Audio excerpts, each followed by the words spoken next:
21 से 25 तक वाला ये सफ़र उसके लिए शायद बहुत डिफ़िकल्ट था।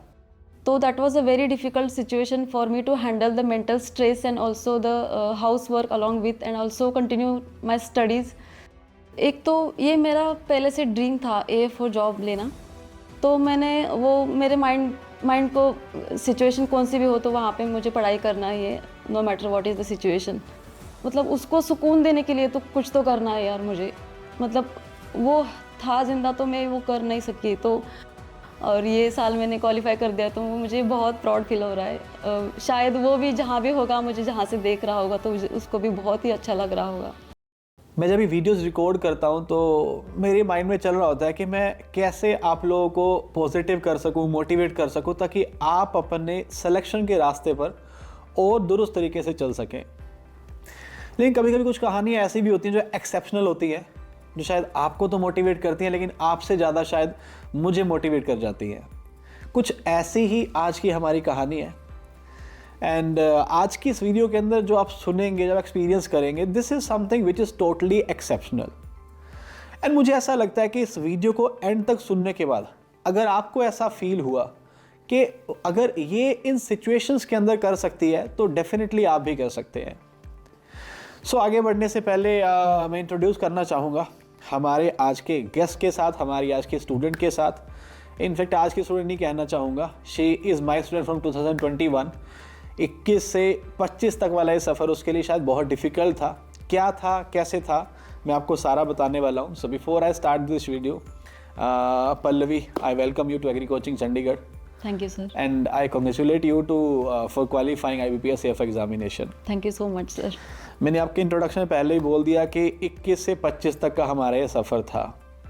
सो सबसे पहले शुरुआत करूँगा आपकी उस जर्नी से, 20, 21 और 22। उसके बाद मैं आगे लेके चलूँगा और मैं चाहता हूँ कि आपकी स्टोरी में सबको इस तरीके से बता सकूँ ताकि पता चले कि आपने जो स्ट्रगल किया है, क्या वो स्ट्रगल उतना बड़ा था जितना लोग कर रहे हैं। बिकॉज हमेशा ऐसा होता है कि अपनी थाली में ना हमेशा कम ही दिखता है, तो शायद ऐसा लगता है कि मैं स्ट्रगल कर रहा हूँ तो मेरा स्ट्रगल बहुत बड़ा है, लेकिन आपकी कहानी सुनने मुझे ऐसा लगा कि शायद इससे बड़ा स्ट्रगल नहीं हो सकता। तो अपनी जर्नी को प्लीज़ 20 से स्टार्ट कीजिए और उसके बाद आगे ले जाइए। Okay sir.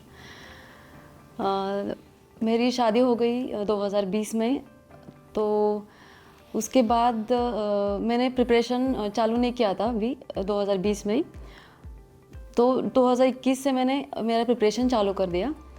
तो फर्स्ट अटेम्प्ट में मेरा नहीं हो गया, मतलब फर्स्ट अटेम्प्ट में मेरा प्रीलिम्स क्लियर हो गया, लेकिन मेंस में मैं अटक गई थी। तो उसके बाद मैंने सोचा कि ठीक है, इसके अगली बार मैं ट्राई करती हूँ फिर से। मैंने ट्राई भी कर रही थी, लेकिन उसके बाद 2022 में अनफॉर्चुनेटली मेरे साथ ऐसा कुछ हो गया। तो मतलब हमारे एग्ज़ाम्स होते हैं दिसंबर में, और नवंबर में एक न्यूज़ आ गई, मेरे हस्बैंड को ब्लड कैंसर डिटेक्ट हुआ था। तो वो मेरे लिए इतना बड़ा हादसा था कि मैं उस ईयर का मैं एग्ज़ाम ही नहीं दे पा रही। मतलब नवंबर में उसको डिटेक्ट हुआ था, तो दिसंबर में एग्ज़ाम स्किप कर दिया। तो वो साल भी मेरा चला गया था। और उसके बाद मैंने 2023 का दिया, लेकिन वो इस हालात में दिया क्योंकि जब उसको डिटेक्ट हुआ था तो आई वॉज टोटली ब्रोकन 2022 में। तो उसकी सिचुएशन ऐसी थी कि वो उसके बचने के चांसेस बहुत ही ज़्यादा कम थे। मतलब उसको AML हो गया था, वो ब्लड कैंसर में से बहुत ही खतरनाक जो कैंसर होता है AML, वो उसको हो गया था। उसके साथ साथ उसको FLT3 म्यूटेशन भी हो गया था। तो घर में मेरे अलावा उनकी केयर करने वाला, मतलब मैं और मेरी सासू माँ और मेरे ससुर जी वो थे, लेकिन हॉस्पिटल में सिर्फ मैं उसके साथ रहती थी। तो that was a very difficult situation for me to handle the mental stress and also the house work along with and also continue my studies. So that was a very difficult phase to qualify in that year. आगे बढ़ने से पहले एक छोटा सा question पूछना चाहता हूँ। आपने बताया कि उन्हें कैंसर डायग्नोस हो गया था, and that was blood cancer के अंदर आपने कुछ बताया, मुझे वो पता भी नहीं है। That was the serious stage और यू कैन से डेंजरस। अक्सर ऐसा होता है कि जब कोई नेगेटिव सिचुएशन आती है तो सबसे पहले हम अपने ड्रीम से गिव अप कर देते हैं कि नहीं यार मेरी तो किस्मत में नहीं है, मेरे से नहीं हो पाएगा।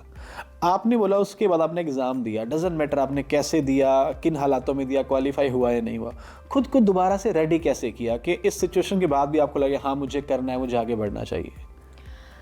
यस सर, एक तो ये मेरा पहले से ड्रीम था AF जॉब लेना, और फिर जब उसकी ट्रीटमेंट चालू थी तो एक तो फाइनेंशियली इतना बर्डन आ गया था मुझ पे कि मुझे ऐसा लग रहा था कि काश मैं इससे पहले मैं क्वालिफाई कर जाती तो मेरे पास इतने पैसे थे तो किसी के सामने मुझे हाथ फैलाने की ज़रूरत ही नहीं पड़ती। तो वो एक मुझे वो मोटिवेट कर दिया कि मतलब ठीक है अभी इस साल नहीं हो गई तो अभी इतना डिफ़िकल्ट सिचुएशन है, फिर भी मुझे अगर ज़रूरत है तो और मेरा ड्रीम भी है तो मैं ये इस साल तो फिर से करूँगी, फिर से ट्राई करूँगी। और मेरे हस्बैंड की भी ये इच्छा थी बहुत कि वो मैं ऑफिसर बन के उनके सामने खड़ी हुआ, तो वो मुझे बहुत मोटिवेट कर दिया, इसलिए मैंने रीस्टार्ट कर दिया। मुझे याद है आपने कुछ फ़ोटोज़ मुझे भेजी थी जहाँ पे आप हॉस्पिटल में अपने हस्बैंड के साथ थी और वहाँ पे आप स्टडी कर रही थी, तो क्या हॉस्पिटल का रूम भी क्लासरूम के जैसा था? नो सर, मतलब वो एक हमारा माइंडसेट अपने आप तैयार हो जाता है। मतलब एक सिचुएशन ऐसी हो जाती है, अगर सब कुछ ठीक चल रहा है ना तो हम बहुत ही बहाने दे दें कि मुझे ये नहीं है, मुझे वो नहीं है। मैं भी देती थी, ऐसा नहीं है, लेकिन उस टाइम ऐसा था ना, तो जिस सिचुएशन में भी मैं वहाँ थी तो मैं वो सिचुएशन का मैंने सोचा ही नहीं। बस मुझे कुछ तो अचीव करना है मेरे हस्बैंड के लिए।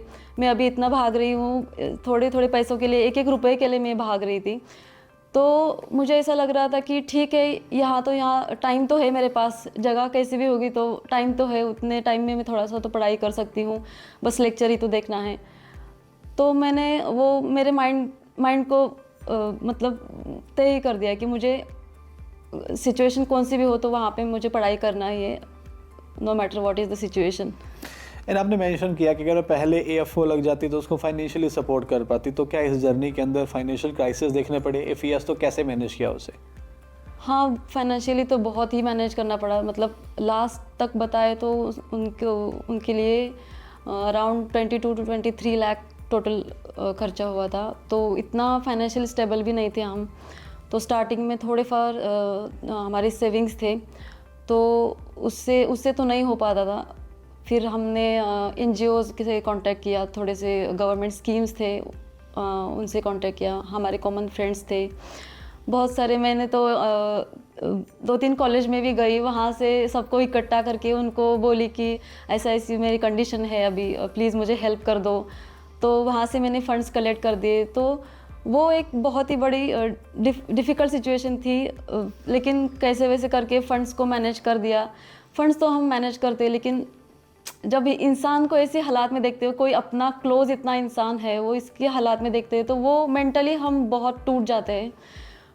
तो एक तो हम टूट जाके बैठ जाए, नहीं तो टूट के फिर से उठ जाए, तो ऐसी सिचुएशन हो जाती है। तो मुझे एक वो मेरे लाइफ का पूरा टर्निंग पॉइंट ही हो गया था।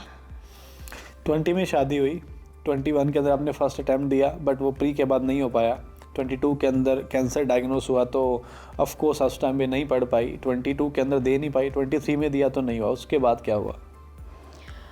23 में वहाँ भी मेरा मेंस में चला गया था, और 24 में प्रीलिम्स में ही मैं अटक गई थी। तो मतलब कट ऑफ भी हाई चला गया था, वैकेंसी भी वहाँ पे कम थी। तो मैंने सोचा कि मैं फिर से ट्राई करूँगी। तो मैं दिस ईयर 2025 में फिर से ट्राई करने वाली थी। वो पूरा जब उसको डिटेक्ट हुआ था 2022 में, तो वो ठीक हो गया था, 1-1.5 साल में वो ठीक हो गया था पूरा। लेकिन डॉक्टर ने हमको बोला था कि ये AML जो कैंसर है वो रिलैप्स हो जाता है, और जब वो रिलैप्स हो जाता है तो वो आदमी बच नहीं पाता है, तो उसको बोन मैरो ट्रांसप्लांट करना पड़ेगा। तो वो एक मेरे सर के ऊपर था कि वो इसको कभी भी आ सकता है, कभी भी आ सकता है। तो मैं ज़िंदगी भी जीना चाहती थी, मुझे ये भी अचीव करना था, वो सब कुछ एक साथ आ गया था। तो कैसे वैसे मैं वो मैनेज करती थी, और फिर से मैं 2025 में स्टार्ट करने वाली थी। तो एक अच्छा स्टार्ट करे, चलो ये साल का अच्छा स्टार्ट करे, इसलिए मैं सोच के 2025 जान में हम घूमने चले गए। वो एक हमारा ड्रीम था कि हम लॉन्ग ड्राइव पे चले जाए 2 व्हीलर पे। तो डॉक्टर की परमिशन ले ली हमने, इतना दूर जा रहे हैं 2 व्हीलर पे तो चलेगा क्या, तो वो सब सेट करके हम निकल पड़े जनवरी में। तो उस टाइम हमारे माइंड में कुछ भी नहीं था कि वो इसी टाइम इतने जल्दी उसको रिलैप्स हो जाएगा या नहीं। तो हम जनवरी में आ गए वापस। उसके बाद फरवरी में हमने वैलेंटाइन भी सेलिब्रेट किया। उसके बाद 16 फरवरी को एक इवेंट में मेरे बारे में उसने बोला भी, सबके सामने उसने एक्सप्रेस किया कि सिर्फ ये मेरे साथ थी तो इसलिए मैं यहाँ पे खड़ा हूँ। तो that was a very pleasure moment for me. And उसके बाद after 16th of Feb 22nd Feb में उसको फिर से वो प्रॉब्लम आने स्टार्ट हो गई, उसको फीवर आने लगा। फिर मुझे थोड़ा थोड़ा डाउट होने लगा था, लेकिन मेरा मन नहीं मान रहा था कि नहीं ऐसा नहीं हो सकता है। अभी तो ठीक था, लास्ट मंथ तो हम घूमने गए थे, ऐसा नहीं हो सकता ऐसे लग रहा था। फिर मैंने डॉक्टर से कंसल्ट किया, उनको भी डाउट आ गया। फिर ब्लड टेस्ट कर दिए और फाइनली 26 ऑफ फेब को उन्होंने डिक्लेयर कर दिया कि उसको रिलैप्स हो गया है ब्लड कैंसर। तो मुझे लगा अभी तो जनवरी में स्टार्ट हो गया था ये साल, तो इस टाइम बहुत अचीवमेंट भी करना था, बहुत कुछ सोच भी लिया था अच्छे से, ये साल तो गुजारेंगे ऐसा हमने बहुत कुछ डिसाइड कर दिया था। तो लेकिन लाइफ इज़ वेरी अनप्रेडिक्टेबल। तो उसके बाद एक ही महीना वो वहाँ पे हॉस्पिटल में था, उसने बहुत फाइट कर दी, वो बहुत स्ट्रॉन्ग था। वो सिचुएशन में मतलब मैंने पूरा मेरा AFO मन से निकाल दिया था स्टार्ट उस टाइम पे, कि क्योंकि मेरा वो लास्ट अटेम्प्ट रहता, ये 2025 मेरा एज का लास्ट अटेम्प्ट था। तो मैंने सोच रही थी कि ठीक है चलो अभी AFO नहीं हो गया तो कुछ तो हो जाएगा, स्टेट एग्ज़ाम दे दूंगी, कुछ तो बिज़नेस कर दूंगी, लेकिन अभी मुझे ये इंपॉर्टेंट है, मेरा लाइफ पार्टनर इंपॉर्टेंट है, तो मैं उस पर फोकस करती हूँ। तो मैं उसके साथ ही हॉस्पिटल में थी।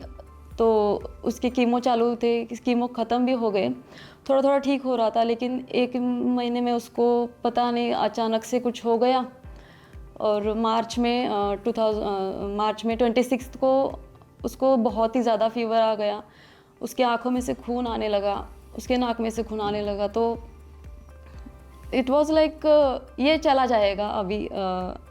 मतलब वो सिचुएशन में सोच नहीं सकती कि मतलब वो अभी मेरे सामने भी आ गई ना, तो मैं इमेजिन करने के बाद ही मतलब मैं ज़्यादा तो वो सोचती नहीं उस टाइम का, क्योंकि मुझे खुद को वीक नहीं फील करना है कभी भी, क्योंकि मेरे आंसू निकल आएंगे मैं ज़्यादा से ज़्यादा वो एक्सप्लेन करूँगी तो वो इस सिचुएशन से उसको आइसोलेशन में बाद में शिफ्ट किया। तो 29 मतलब 28 को रात में उसका वो एक्सपायर हो गए। तो that was a very weird situation. मतलब मेरे सामने ही वो मेरे हाथ में हाथ था उसका, उसके आंखों में खून था, उसके आगे कुछ तो बोल रही थी मेरे की, मतलब वो बोल भी नहीं पा रहा था एक्चुअली, वो वेंटिलेटर पे था तो बोलने की कोशिश कर रहा था लेकिन बोल नहीं पा रहा था। लेकिन मैं समझ पा रही थी उसको वो क्या बोलना चाह रहा है, कि बस मैं जा रहा हूँ लेकिन तू टूटना मत।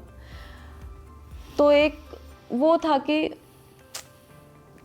ये पॉइंट को मतलब उसको सुकून देने के लिए तो कुछ तो करना है यार मुझे, मतलब वो था जिंदा तो मैं वो कर नहीं सकी। तो अभी इस साल में वो चला भी गया मेरे लाइफ से, तो मैं उसके लिए तो अभी इस साल फिर से ट्राई करूँगी। तो मैंने ट्राई कर दिया, पूरी जान लगा दी मैंने उसके लिए, और ये साल मैंने क्वालिफाई कर दिया, तो मुझे बहुत प्राउड फील हो रहा है। शायद वो भी जहाँ भी होगा, मुझे जहाँ से देख रहा होगा तो उसको भी बहुत ही अच्छा लग रहा होगा definitely. Thank you so much Pallavi.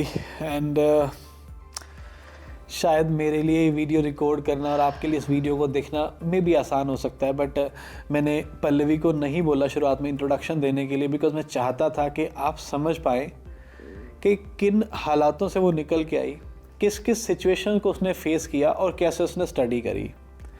And आपके सामने बैठी आज, इंट्रोडक्शन इतना ही सफिशिएंट है कि उसने इन हालातों से निकल के एग्ज़ाम क्वालिफाई किया। मैं इस वीडियो को रिकॉर्ड करने से पहले ऑलमोस्ट पल्लवी से 4 से 5 घंटे बातें कर चुका हूँ। मैंने पल्लवी से कंफर्म भी किया कि क्या हम ये बातें मतलब if you are comfortable, because मैं नहीं चाहता कि मैं इस वीडियो को इमोशनल एंगल दे के आपके सामने रिप्रेजेंट करूँ। मैं बस ये बताना चाहता हूँ कि आप खुद समझ सकते हैं एक लड़की के लिए जो अकेली हॉस्पिटल में फ़ाइट कर रही है। सबसे पहले वो माइंडसेट, जहाँ पे वो अपने हस्बैंड को इस तरीके से दिख रही है, उसको वहाँ पे संभालना। उसके बाद प्रिपरेशन करना। मैंने पहले बोला डजेंट मैटर सिलेक्शन नहीं हुआ, बिकॉज हालात को समझ के देखिए किन हालातों में फ़ाइट किया, बट एक पॉजिटिव माइंडसेट कि मुझे करना है। सो 29 मार्च जब इसिस का पार्टनर छोड़ के गया, लेकिन इसके पार्टनर का सपना था। मैं पल्लवी को शायद बहुत अच्छे से जानता हूँ, बिकॉज 21 से लेके 25 तक वो जर्नी जो ये आपके साथ शेयर कर रही है, इसने हर एक दिन मुझे बताया कि आज ऐसा हुआ वैसा हुआ, या फिर जब भी इसे कुछ प्रॉब्लम आई तो उसने मेरे साथ शेयर करी कि सर मैं नहीं पढ़ पा रही हूँ, कुछ ऐसा। मैं नहीं था कोई ऐसा जो इसे मैं वापस पॉजिटिव कर सकता था या मोटिवेट कर सकता था, वो इसका स्ट्रॉन्ग माइंडसेट था जो इसने किया। बट मैं आप लोगों को ये सारी बातें इसलिए बता रहा हूँ बिकॉज ऐसे हालातों से भी आगे बढ़ के आई है और आपके सामने एग्जाम्पल सेट किया कि एग्ज़ाम क्वालिफाई किया जा सकता है। पल्लवी, आपने बताया कि 29 मार्च को आपके हस्बैंड छोड़ के चले गए आपको। उसके बाद फिर ऑफ कोर्स आपने जैसा कि पहले मेंशन किया कि इट वाज हिज ड्रीम कि आप ऑफिसर बनो, लेकिन अब तो आपके वो साथ नहीं था ना, अब आपको उसका ड्रीम फुलफिल करना था। तो क्या उसके बाद भी कोई चैलेंज है? सबसे बड़ा चैलेंज तो ये था, आई अंडरस्टैंड, मेरे लिए कहना आसान है एंड आई कैन इमेजिन कि उस टाइम पे आपने कितना पेन फेस किया होगा। क्या कुछ और चैलेंजेस भी आए कि जब वो चला गया? बिकॉज जब तक आपके साथ आपका पार्टनर आपके लिए स्टैंड ले सकता है, कुछ और इश्यूज़ भी आए आपको? बिकॉज आप अगर पढ़ने के लिए भी निकल जाएंगी तो डेफिनेटली सोसाइटी आपके लिए बोलेगी कि कैसी लड़की है, हस्बैंड चला गया, ये पढ़ना स्टार्ट कर दिया। कुछ ऐसा भी हुआ आपके साथ? Yes sir, definitely. जब वो चला गया मार्च में, तो एक तो मैं स्टार्टिंग में पूरा ब्लैंक हो गई थी। तो मैंने बहुत सोचा, फिर 4 दिन बाद ही मैंने आपको मैसेज किया था कि सर ऐसा ऐसा हो गया है, मैं फिर से अभी उसकी ड्रीम कंप्लीट करने के लिए अभी फिर से स्टार्ट करना चाहती हूँ। तो आपने भी मुझे बहुत सपोर्ट किया। तो वहाँ से मैंने सोचा कि चलो ठीक है, एक महीना गैप लेके फिर से स्टार्ट करेंगे, क्योंकि मुझे उस टाइम पता नहीं था कि इतनी जल्दी ऐड आ जाएंगी। तो ऐड तो बाद में अक्टूबर में आएगी, इसलिए मैंने सोचा कि चलो ठीक है, 1-2 महीना रेस्ट करेंगे, थोड़ा सा माइंड सेट ठीक कर देंगे, फिर से चालू कर देंगे। लेकिन उसके बाद थोड़ा सा पर्सनल इश्यूज़ भी हो गए उसके बाद। तो उस जो भी मेरे साथ हो गया, मेरे पर्सनल इश्यूज़ थे, तो उस वजह से मैं थोड़ी सी बहुत ज़्यादा स्ट्रॉन्ग हो गई। मतलब मुझे एक समझ में आ गया कि अगर हमारा खुद का पार्टनर चला जाता है तो सिर्फ आपको ही खड़ा रहना पड़ता है, सिर्फ आप ही होते हैं कि जो आपके साथ रह सकते हैं। जो आपके करीब के जो भी लोग हैं वो भी आपका साथ नहीं देंगे अगर आपके पास कुछ नहीं है। तो आपको फिर से खुद को ही खड़ा करना पड़ेगा। ये सोच के मैंने फिर से रिस्टार्ट करने का सोच लिया। तो सिर्फ 1 महीने बाद ही मैंने अप्रैल में गैप लिया और मई में मैंने लाइब्रेरी ज्वाइन करने का सोचा, क्योंकि मैं घर में भी पढ़ाई कर सकती थी। क्योंकि अभी घर में बचा ही कौन था ना।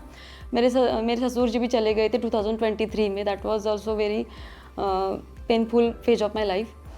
एंड तो मैं और मेरी सासू माँ दोनों ही थे घर में, तो मैं घर में भी पढ़ाई कर सकती थी। लेकिन एक होता है ना, वो अटैचमेंट हो जाती है घर के साथ। वो हमारे मेमोरीज होते थे, हमारी फ़ोटोज़ हमारे बेडरूम में थी। वो मुझे मतलब मैं अच्छे से फोकस नहीं कर पा रही थी। मैंने ट्राई किया, 2-3 दिन ट्राई किया घर में करने का, लेकिन वो मुझसे नहीं हो रहा था। मतलब बाद में मुझे रोना आ रहा था। तो मैंने सोचा कि चलो लाइब्रेरी ज्वाइन करते हैं। तो मेरे माइंड में ख्याल भी आ रहा था कि अरे यार क्या बोलेंगे आजू बाजू के जो लोग हैं, वो बोलेंगे ना मुझे कि देखो उसको कुछ मतलब ना, कुछ भी उसको फ़र्क नहीं पड़ रहा है, वो घर से बाहर जा रही है। तो फिर से मैंने ये सोचा कि जब मैं प्रॉब्लम में थी तो मेरे लिए कोई नहीं आया, आजू बाजू के जो लोग थे वो मेरे लिए नहीं आए, तो मैं उनके बारे में क्यों सोचूं? अगर वो मेरे बारे में कुछ गलत भी सोच रहे हैं, मैं थोड़ी गलत कुछ थोड़ी कर रही हूँ। अगर मैं इस टाइम मैंने कुछ नहीं किया तो फिर से मैं कुछ प्रॉब्लम में पड़ गई तो कोई नहीं आएगा मेरे लिए। ये जो जिनके बारे में भी मैं सोच रही हूँ वो नहीं आएंगे।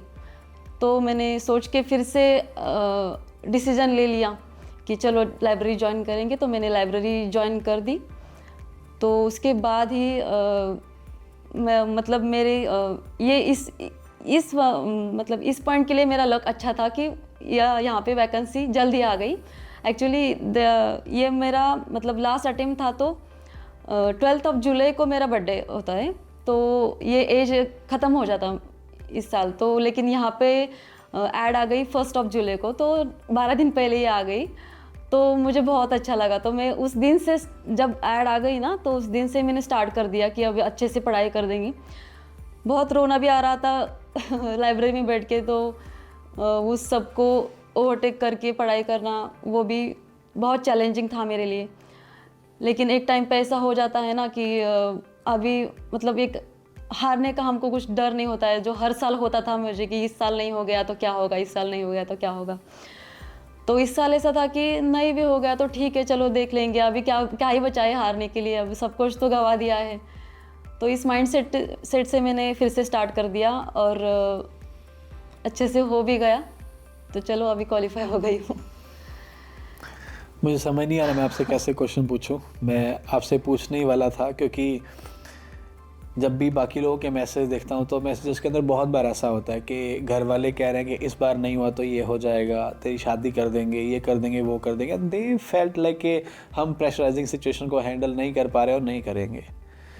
सो जब सोसाइटी आपके ऊपर क्वेश्चन मार्क करेगी कि वो चला गया और आपको तो अपनी प्रिपरेशन की पड़ी, आपने शुरू कर दिया, इनसाइड यू आप जानती हैं कि मैं अपने लिए बाद में उसके लिए पहले कर रही हूँ। फिर ये भी माइंड में डर है कि तो मेरा लास्ट अटैम्प्ट है, नहीं हुआ तो वैकेंसी भी कम थी, तो ऑब्वियसली वो नेगेटिव थॉट आने ही थे। उस माइंडसेट को चेंज करने के लिए, कि ये सारी प्रेशरिंग सिचुएशन को हटाने के लिए फिर खुद को मोटिवेट कैसे किया? आपने कह दिया, बहुत आसानी से आपने कह दिया शायद, लेकिन मैं समझ सकता हूँ कितना मुश्किल रहा होगा। मैंने पहले भी कहा कि मेरे लिए शायद वीडियो में बैठ के बोलना बहुत आसान है, लेकिन जिसने एक्सपीरियंस करा है, फेस करा है, वो जानता है रियलिटी क्या है और कैसे उसने किया है। तो उस माइंडसेट को चेंज करना, ये सोच के खोने के लिए अब तो कुछ बचा ही नहीं है, किस तरह से उस माइंडसेट को चेंज किया? क्या ऐसा एनवायरनमेंट में चेंज किया, खुद में चेंज किया कि जुलाई में नोटिफिकेशन आया, वहाँ से आपने पढ़ना स्टार्ट कर दिया? बेस आप पहले बना चुकी थी, लेकिन किस तरह से खुद को आगे लेके गए? बिकॉज इस साल एग्ज़ाम क्वालिफाई करना है, एंड आपने मुझे बताया कि 44 मार्क्स आपके आए थे। So I will say, note just कि मैं वीडियो रिकॉर्ड कर रहा हूँ, इस साल जिसने 43-44 मार्क्स लिए हैं वो इजी स्कोर नहीं था अपने आप में, बिकॉज इस साल और पिछले साल का पेपर वॉज कॉम्प्लिकेटेड। सो मैं बस इतना जानना चाहता हूँ कि वो माइंडसेट को चेंज करने के लिए किया क्या, कैसे खुद को समझाया और कैसे हर दिन खुद को कंट्रोल किया? सर स्टार्टिंग को तो मुझे ये था कि मुझे बस मेरे माइंड को स्ट्रांग रखना है, मेरे माइंड को हेल्दी रखना है, मेरे शरीर को भी हेल्दी रखना है, तो मैं पहले वो ठीक कर दूं। क्योंकि मैं प्रिपरेशन तो पहले 3 साल से कर ही रही थी, तो मुझे नॉलेज तो था, लेकिन कई बार ऐसा हो जाता है कि हमको सब कुछ आता है लेकिन वो एक्सप्रेस नहीं कर पाते हम एग्ज़ाम में जाके। तो उसके लिए हमारा माइंड पहले ठीक होना चाहिए। तो मैंने मेडिटेशन भी स्टार्ट कर दिया। मैं सुबह जल्दी उठती थी, पहले मेडिटेशन करती थी, फिर एक्सरसाइज करती थी, थोड़ा सा जिम विम करती थी। तो मुझे भी अच्छा लगता था कि ठीक है, मैं खुद के लिए तो कुछ तो कर रही हूँ। फिर मैंने थोड़ा सा अच्छे से डाइट भी चालू कर दिया मेरा, कि खुद को थोड़ा सा मैं बहुत वीक हो गई थी उस चक्कर में, हॉस्पिटल के चक्कर में। तो वो तो मैंने पहले ठीक कर दिया कि मेरा माइंडसेट मुझे ठीक करना है। तो हमेशा मैं जब भी मेरा योग ख़त्म होता था सुबह का, तो मैं एक प्रे करती थी, एक जो भी पावरफुल ये है, तो वहाँ मैं प्रे करती थी कि मैं आज बहुत अच्छा करूँगी। मेरा अभी मेरा हस्बैंड जहाँ भी है वो बहुत खुश है, मुझे इस हालात में मैं जैसे भी ग्रो कर रही हूँ वो देख के वो बहुत खुश हो रहे होंगे, मुझे पता है। आप जहाँ भी होंगे मुझे देख के प्राउड फील कर रहे होंगे ये स्ट्रॉन्ग माइंड सेट देख के। तो वो मैं खुद को ही बोलती थी हाथ जोड़ के। तो ये मुझे एक एनर्जी देती थी। मैं फिर मेरा पूरा तैयार होके बाद में लाइब्रेरी में जाती थी, तो वहाँ जाके भी वो जो एक डायलॉग था मूवी का, एक छावा मूवी का, मन के जीते जीत है मन के हारे हार। तो that was the last movie together we watched, and वो डायलॉग उसको इतना पसंद था। वो लास्ट मोमेंट में वो फाइट कर रहा था कैंसर से, तो जब भी वो बहुत ही लो फील करता था, वो बहुत ही उसको पेन हो रहा था, तो वो मुझे बोलता था कि वो मुझे सुना दो, उसको एनर्जी मिलती थी वो सुन के। तो मैं सोची कि चलो ठीक है, वो मैं भी ट्राई करती हूँ। तो मैं लाइब्रेरी में जाके भी वो मुझे जब भी लो फील हो रहा है तो मैं सुनती थी। मैंने वो लिख के मैंने टेबल पे ही सामने रख दिया कि नहीं, वो उसके ध्यान देना, उसकी तरफ उसको ध्यान देना है कि। तो वो मैं करती थी। फिर जब भी मुझे रोना आ रहा है तो मैं बस शांत रह के थोड़ी देर आँख बंद करके, मतलब मैं सोचती थी कि अभी तुझे रोना नहीं है, तू रो पड़ी तो बहुत वीक हो जाएगी। मतलब खुद को ही समझाती थी मैं। ऐसा नहीं कि मुझे अभी वीक लग रहा है, मुझे कुछ हो रहा है तो मैं किसी जाके बता दूँ, क्योंकि हम किसी को जाके बताते थे तो बताएंगे तो वो और ज़्यादा हमको ग्रीफ आ जाता है, तो हम उसमें ही और चले जाते हैं। तो मैंने खुद से ही बता दिया था, खुद को ही बता दिया था कि जो भी होगा वो खुद सह लेंगे सब, अब तक खुद ही सह लिए तो इसके बाद ही खुद ही सह लेंगे। तो मैंने किसी को भी नहीं बताया। मेरे पूरे क्वालिफाई होने तक लाइब्रेरी में किसी को पता नहीं था कि मेरे लाइफ में इतना सब कुछ हो गया है। मैं बहुत सबके साथ हंसी मजाक करके रहती थी। तो उसकी वजह से क्या होता है कि हम खुद को बहुत पॉजिटिव फील कर देते हैं। मैं कुछ पॉडकास्ट भी देखती थी, कुछ मोटिवेशनल वीडियोस भी देखती थी खुद को पॉजिटिव रखने के लिए। और जो भी मेरा टास्क है, मैं सुबह जाके लाइब्रेरी में मेरा प्रे वगैरह कुछ सब कुछ होने के बाद मैं टू डू लिस्ट बनाती थी कि आज मुझे क्या क्या करना है, ये करना है, वो करना है। तो जब तक वो मेरा पूरा कंप्लीट नहीं हो जाता उस दिन का वो टास्क, तो मैं घर नहीं चल जाती। मेरे गिटार क्लास ज्वाइन किए थे खुद को बिजी रखने के लिए, तो एक बार मैं उसको स्किप करती थी। अगर मेरा टू डू लिस्ट जो प्रायोरिटी में है वो अगर कंप्लीट नहीं हो गया तो मैं क्लास स्किप करती थी मेरा गिटार का, और ये कंप्लीट करती थी। क्योंकि हमने जो डिसाइड कर दिया है वो टास्क, अगर वो कंप्लीट हो गया तो वो जो सेटिस्फेक्शन होता है ना रात सोने टाइम, मतलब जो तय किया था वो हो गया है आज, तो वो एक अलग लेवल पे सेटिस्फेक्शन मिलता था। तो कंसिस्टेंटली फॉलो किया था मैंने, तो मुझे भी पॉजिटिव फील हो रहा था कि नहीं इस साल हो जाएगा। तो क्या मतलब, मैं तो ईमानदारी से मेरा पूरा कर रही थी, तो मुझे पता था कि ठीक है चलो, होगा तो होगा, नहीं होगा तो नहीं होगा, देखते हैं आगे। पूरा फ्री माइंडेड फ्रेश माइंड से मैंने इस बार प्रिपरेशन किया तो हो गया शायद। ओके, मैं इसे ओवर करूँगा।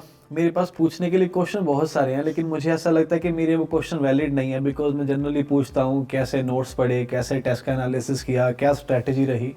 पर मुझे ऐसा लगता है कि स्ट्रैटेजी बहुत सिंपल थी कि वो डिटरमाइंड है, डिटर्मिनेशन आपके अंदर है ना, you can do anything. And आपके सामने एक कहानी है कि डिटर्मिनेशन था, तो शायद स्ट्रैटेजी कैसे किया, क्या किया, वो बाद में मैटर करता है, लेकिन किन सिचुएशन में किया, किस माइंडसेट के साथ किया, वो बहुत मैटर करता है। मुझे एक लाइन याद है, आपने इंट्रोडक्शन के अंदर बोली थी, आपने जब इंटरव्यू की प्रिपरेशन कर रही थी तब आपने मुझे बोला था कि I want to inspire young girls, या गर्ल्स आपने बोला था। तो पहले तो मुझे ऐसा लग रहा है कि आपकी स्टोरी सुनने के बाद एज इनिशियली आई सेड कि आई एम फीलिंग मोटिवेटेड कि she can do in these kind of situations. So question नहीं पूछना चाहता बिकॉज मेरे पास ख़त्म है क्वेश्चन मेरे, but I want to ask you और I want you to tell the viewers कि किस तरह का मैसेज आप यंग जनरेशन को, लड़कियों को एंड उनके साथ साथ लड़कों को देना चाहेंगे, कैसे उन्हें अपने फ्यूचर के लिए आगे प्रोसीड करना चाहिए। एक तो मतलब मेरा स्ट्रगल है, सबके लाइफ में अलग अलग स्ट्रगल होता है, ऐसे नहीं कि मेरा ही बहुत बड़ा स्ट्रगल है। जब भी मुझे भी लो फील होता था, मैं दूसरे लोगों की तरफ देखती थी कि जिनके साथ बहुत मेरे से भी बहुत बुरा हो गया है। मतलब मेरे साथ ऐसा जब हो गया था ना, तो एक वो एरोप्लेन का एक्सीडेंट हो गया था, फ्लाइट एक्सीडेंट हो गया था। मैं उनके बारे में सोचती थी कि अरे उनके साथ तो इतना बड़ा हो गया है, मेरा तो कुछ भी नहीं है। एटलीस्ट मुझे पता तो था कि वो जाने वाला है कभी तो। जिनके साथ अचानक से हादसे हो जाते हैं तो वो तो क्या करते होंगे। मतलब मुझे कहने का ये मतलब है कि आप उस सिचुएशन को किस तरह से देखते हो, ये मैटर करता है। प्रॉब्लम कौन सा भी हो, अगर आप आपके माइंडसेट को पॉजिटिव रखेंगे, आप अपनी डिटर्मिनेशन को स्ट्रॉन्ग रखेंगे, तो आप कुछ भी कर सकते हो। बस अपना 100% देना है, बस रिज़ल्ट का नहीं सोचना है। बस हमारे जो हम कोशिश कर रहे हैं उसको ईमानदारी से करना है और कंसिस्टेंटली करते रहना है। जब तक अचीव नहीं करते तो आपको ज़रूर आपका रिज़ल्ट मिल जाएगा। बस पॉजिटिव रहना है। Thank you so much Pallavi.